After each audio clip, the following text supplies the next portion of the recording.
这个插上电源以后，确认一下这个电压是不是220伏，220、60伏也正常。然后这个是速度开关，这个是温度开关。然后一般的才开始焊的时候，温度调到345大体就可以，根据焊接情况再调节。然后把这个膜这边在这放进去。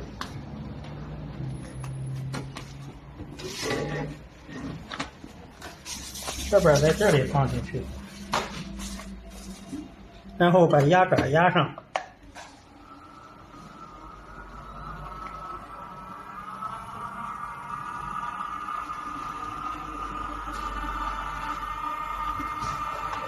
根据焊接的情况调节速度。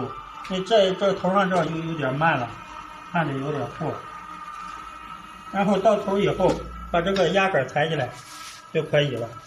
这个焊接的速度，这防水就很好了，一点也不会漏的。